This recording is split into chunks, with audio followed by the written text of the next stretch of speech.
Hello everybody, delighted to be joined by the new Scottish Open champion, Robert MacIntyre. A special week at Renaissance. You'll be hoping to keep the positive vibes going into this week here at Royal Troon, Bob. Yeah, no, last week was obviously very, very special for a lot of people, and my family and friends and staff, support staff of mine. But yeah, new week this week.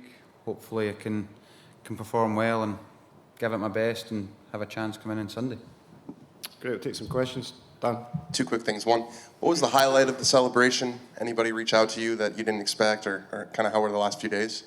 No, not. I mean, since we got here, there's been a lot of people coming up and saying well done and stuff. But I mean, no, it's just been the usual people. I'm not someone that ventures out and does anything wild. I've got a tight-knit group of friends and family and support network. Obviously there's been a lot of stuff on social media from well dones and stuff, but there's no one really stood out that I've gone, wow, I didn't expect that. And then you had a certain intensity last week, and you talked all week about, I want this one, I want this one. You ever thought to yourself, what if I brought that same intensity to every golf tournament that I played? Maybe, but I mean, I wouldn't be able to play as many golf tournaments if I brought that. Last week the intensity was high, but I felt so calm. I don't know what it was. There was obviously a lot of expectation out with myself and my team, but inside that team there was zero expectation. It was just about me going and playing golf, enjoying myself, and my job was to give myself a chance going into Sunday, and I'd done that and managed to go over the line. Martin, far right. Bob, on a scale of 1 to 10, describe that celebration on Sunday night. 10. It was yeah, look, I'm not a big drinker, but when you get moments like that, that's a childhood dream and a lifetime goal, and you've got family and friends there that have backed you since you were a young kid, I think it was quite right to go absolutely wild, and I think we've done a good job of that. What has it done for the expectation levels this week? Just the exact same as last week. There's no expectation from myself or my team around me other than give 110%. It's the same. Obviously Monday we weren't here, we arrived late Monday. Yesterday played 9 holes, front 9, and then today we'll play the back 9. It's just go out there, scout out the golf course, see how it's playing, and just try and execute it as well as we can. Got a mic for Craig. Bob, last week, 25 years since a Scot won Scottish Open, Colin Montgomery. 25 years since a Scot won the Open, Paul Lawrie. You a believer in fate? Can you do it again? It's possible. Tomorrow we all start off from level par. I've got as much chance as everyone else in the field. Same Thursday last week, I had the same chance as everyone else, and it's just about getting in that position on Sunday and seeing where the cards fall. And obviously last week they fell my way, and I mean, my job is to go out there and fight as hard as I can, try my best, and hopefully get into a position where I can just have a chance. And that's all I can ask myself, and that's the only bit of kind of anything that I want, is just have a chance. And if I do my job well enough and I hit the shots I see, execute them as well as I can, accept where they end up, then there's a chance. Mic number 3 over here. Yeah, hi Bob, well done on Sunday. That's right from the start with you, from majors to the Ryder Cup, now to winning your own Open. Why do you perform so well on the big stage? And also related to that, how's the home crowd going to help you this week?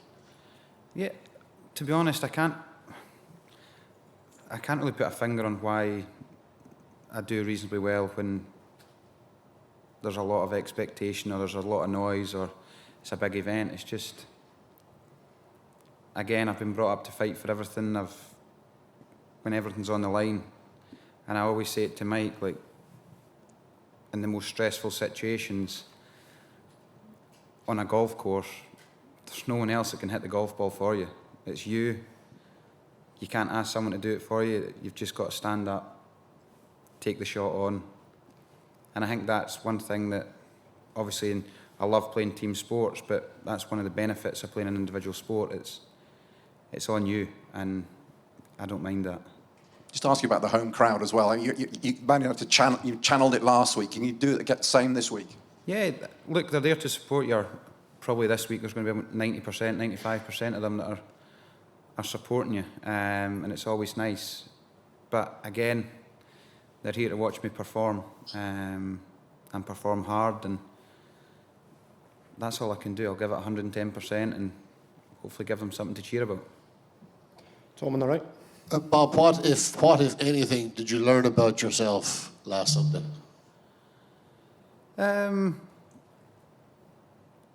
I don't know. I didn't really learn anything that I didn't know from before. It's just, I think the biggest eye-opener was probably, there's been a lot of learning experiences this year from, if I didn't have the experiences at Myrtle Beach and the USPGA, Canada wouldn't have happened. And if I didn't have them 3 experiences, Sunday wouldn't have happened. And it's just about, on a Sunday of a golf tournament, just stay in the fight and don't get too high, don't get too low. I mean, probably in the 10th hole, everyone thought I was out the golf tournament, except me and Mike. No one was running away with it. The weather was kind of getting a little bit iffy, and for us it was just about staying in it and have that chance, and things fall your way, a bit of luck, and then just holding one putt. And looking back, Bob, was there a moment when you felt, not like last week, but in your career so far, where you felt, I belong here, I can go toe to toe with any of these guys? I mean, I've known that all along, but it wasn't really until you win in Canada that you really feel like I can compete out here fully. And I think it's just an attitude thing. I mean, you're not given anything out here. You've got to earn it. You've got to earn the respect of the guys that you've looked up to for many years. And I feel like the Ryder Cup was an eye-opener for me, that I realised that the majority of these guys, or all of them, are just normal guys, especially guys in the European team that I really got along well with, and I continue to have a good relationship with them. It wasn't until probably then that I realised, you know what, if these guys can do it, I can do it. We'll go front right here. Bob, just given what happened last weekend, you're still here in Scotland this weekend. Is this the most confident you've felt going into an Open? It's probably the most relaxed I've been. I mean, last week I was absolutely chilled out. All week I was as relaxed as I've ever been for a Scottish Open, for probably a golf tournament, to be honest. There was no nerves. There was nothing going on. I was just trying to enjoy myself as much as I can, and coming here, exact same again. I'm very relaxed, enjoying time with friends and family back at the house when I'm not on the golf course, and enjoying time with my team when I'm on the golf course. And Mike's been a big part of that, and he's a great laugh. And when we're on the golf course, we're trying our best to play as well as we can, but go out there and have fun. So many people will be coming this weekend to see you play. What would you say to them? What should they expect to see from you over the next 4 days? They should expect 110% effort, and that's all they can expect. I mean, I'm a human being. We're all humans out here. So some weeks it can be great, some weeks it can be poor, but if it's good or it's poor, doesn't matter. I'm going to give 110%. Okay, we're going to go mic number 2. Hi Bob, just when you were touching on playing in front of a home crowd, we saw that on Sunday, every shot, every time the ball, hit the cup, it was huge cheers. What does that do for you when you're on the course? Obviously we'll be expecting the same this week, but just give us an insight into when you are going round, you hear those noises, those huge cheers, those huge crowds just following you everywhere. What does that do for you as a Scot? No, it's brilliant to know that so many people are backing you and supporting you. it's just great to know that you're bringing so much joy to other people. I mean, I'm just doing my job. My job is to get the golf ball in the hole as quickly as possible, and if I do it well, then I'll be in with a chance, and that's when the crowd really get going. I mean, Sunday afternoon last week, I mean, some of the roars, I'm sure the people that were finishing before me were hearing what was going on, and it's just so cool to have the support. And I mean, since I got on the European Tour in 2019, the support I've had from home in Scotland has been outrageous.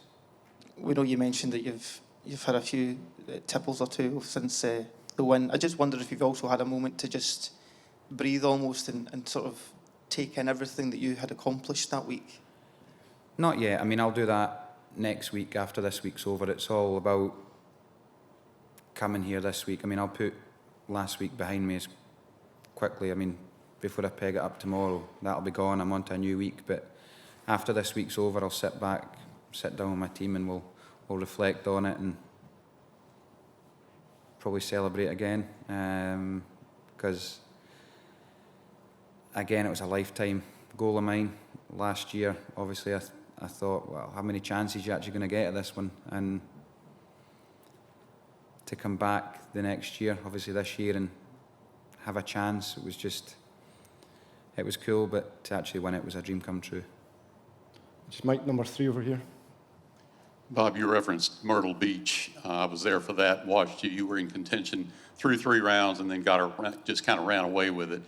But in that 2-month period, it seems your life has changed and you as a player have changed a lot. Could you discuss a little bit what those 2 months have been like, and what, if anything, did Myrtle Beach show you about yourself? Yeah, to be honest, Myrtle Beach taught me not to try and win golf tournaments. Lower the expectation. I teed it up on Sunday at Myrtle Beach, and my goal was to win the golf tournament. I birdied the first, everything's great. I double bogeyed the second, and then I think the golf tournament's gone. And the minute you think that, your emotions are all over the place, and you lose all control of yourself. You lose thought process, touch, everything. You lose it. Then the USPGA had done the complete opposite. I thought, I'm in with a chance, but my job was not to do what I'd done at Myrtle Beach, and that was just stay in the fight, stay calm. I didn't play my best at the PGA, but then you play the last hole unbelievably and you jump into the top 10, and that was a real light switch that made me think, do you know what, the golf game ain't the problem, I'm the problem. And then in Canada, I'm obviously in a great position all week, and I just stayed calm. Obviously my dad helped me with that, and then the same last week was just, there was obviously so much hype going on Sunday especially, and my job was just to stay calm and hit the golf shots that were required at the time, and I'd done that, and thankfully everything kind of fell my way. That's all. There's no magic recipe to it, it's just stay out my own way. Cool, we've got mic number 2 at the back there. Hi, Bob. Can I ask about the influence of your family? You obviously had that win with your dad as your caddy, your family then able to be there last week. Are they going to be here this week, and what difference does that make to you? Yeah, I'm not sure who's, I mean, some of them are coming down, I think, tonight. I'm not sure who's all coming down. I'll realise that when they pitch up at the door. But look, family and friends, everything for me. I've shown that from the start.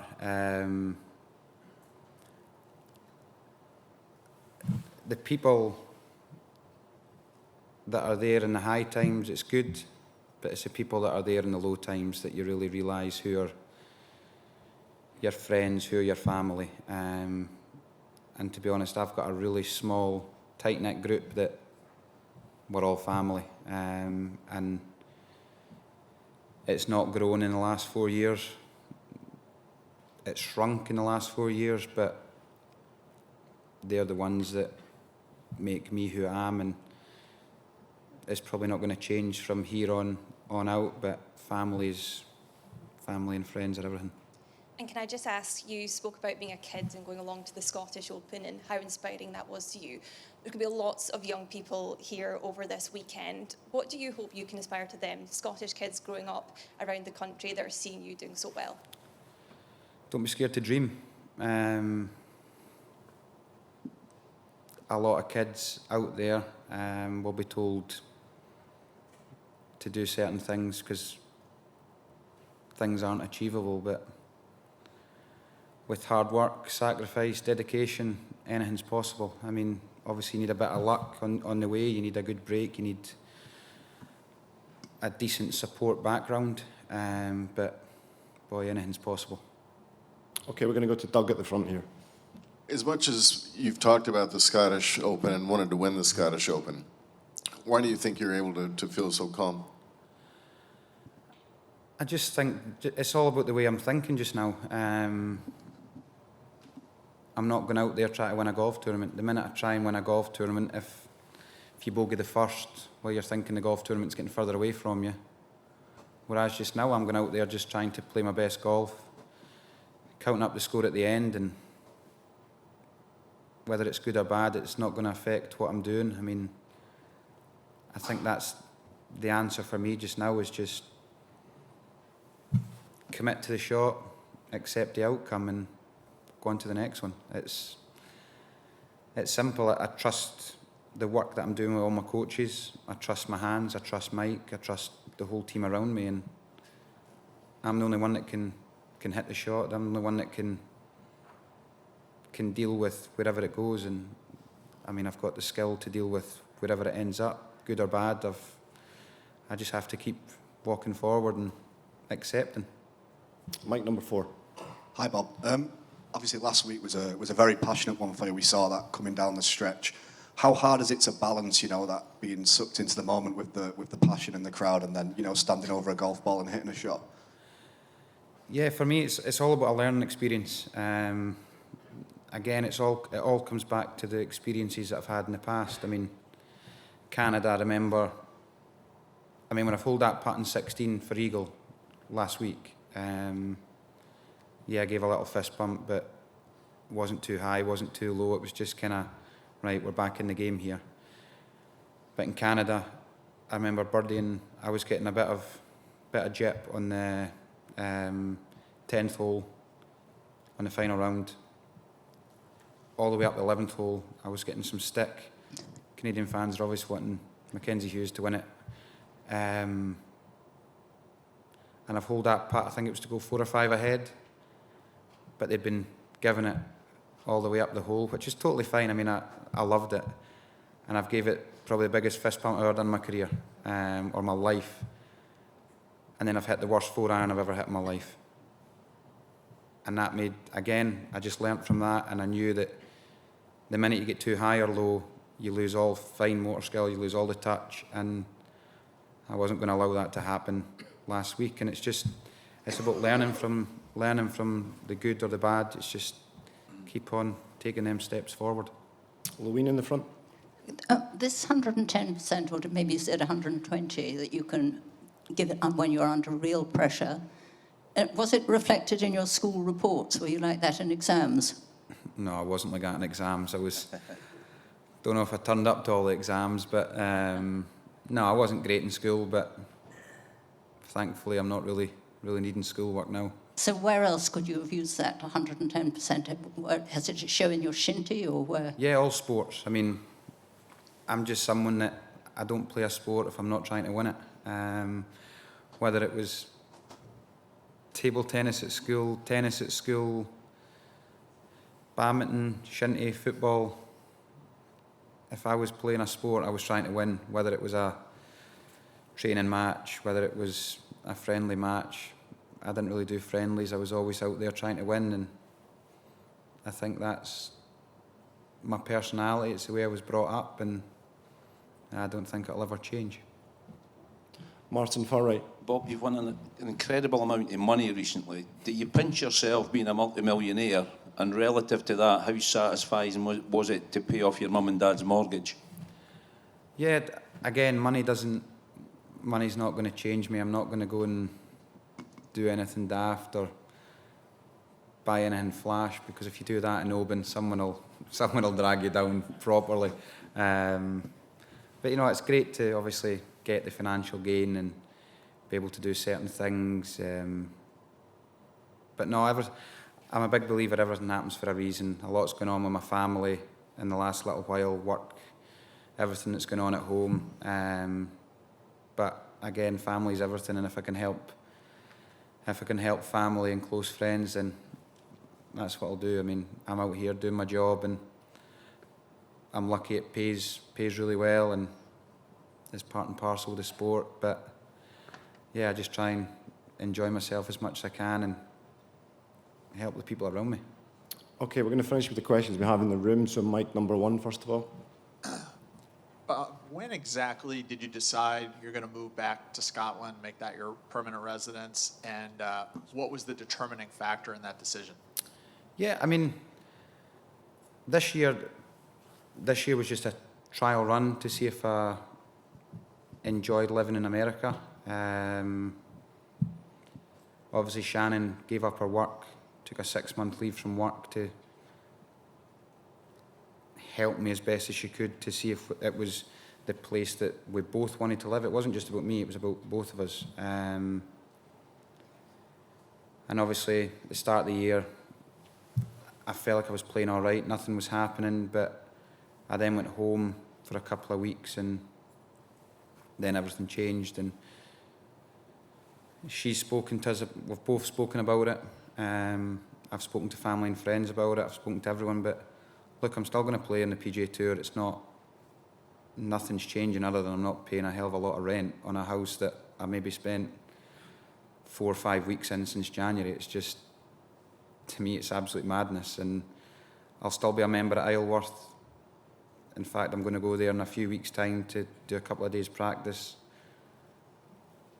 Nothing in my golf life, private life, is going to change other than I'm not paying a stupid amount of rent for a house. I mean, Scotland was always going to be my home, but it was maybe going to be a little bit more in the US than in Scotland. But I mean, if I go out there and I need a place to stay for a couple of weeks training camp, I'll just rent a place for a couple of weeks. It's just, I don't think I need a place for a year. It's just as simple as that. And one more, if you don't mind. How has Shinty helped your golf? I don't know. I just think it's going home and spending time with people that... Look, when I'm here and I'm on the golf course and I'm in here, I'm getting treated as Robert MacIntyre, professional golfer. When I go home, I get treated as Bob, one of the boys. I go to Shinty, I'm flying into tackles. I mean, they don't care that I'm a professional golfer. They don't care that what I've done last week. They just want to win the Shinty ball off me, and I'm not wanting them to take the Shinty ball off me. I just get treated like a normal person that I am, and I love that. And I go home and I'll go back to Shinty training and we'll have fun, and yeah, it's a simple life. Okay, mic number 2. Yeah, hi Bob. On Sunday night, the guys on the tour put out a picture of you and your dad with the trophy and what looked like quite a substantial amount of whiskey in it. I'm just wondering, in total, how many bottles did you go through, and were you able to keep up with your old man? I mean, it was a great celebration, and it's one that I would do all over again, to be honest with you. It was a great night. Everyone that was there, that was involved in the celebrations, were brilliant. It was just one of them great nights, and it was a special one for friends, family, and the staff around me. It was just special, and it's a memory that I'll live forever. It was the one I wanted, and I'm glad I got that one, and it was just unbelievable. When you first pitched up at Portrush in 2019, everything was still, relatively fresh and new for you. I'm just wondering how different you now feel coming here this week on the back of the biggest result of your career. I mean, mentally, do you feel different? I feel totally different. I mean, 2019, I was going to Portrush. I knew the golf course well. A lot of people didn't know that I did. I really liked the golf course from playing home internationals there. I didn't have any expectation. And then I think after 5 or 6 holes, I was leading the Open. Then I got a shock. I was like, what's going on here? But this week I'm turning up the same as last week. 0 expectation, and my game's in a good place. And obviously last week the results showed, but this week's about going out there, being at home, having the home support. It's about going out there and performing as best as I can, trying my best, and hopefully come Sunday I've got a chance, and that's all I want.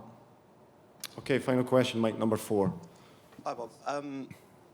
The Renaissance Club have installed a plaque for Rory McIlroy's shot from last year. Is there anywhere on the golf course that you'd like to see a plaque with your name on when you get there in 2025? I think it's a gold-plated sprinkler.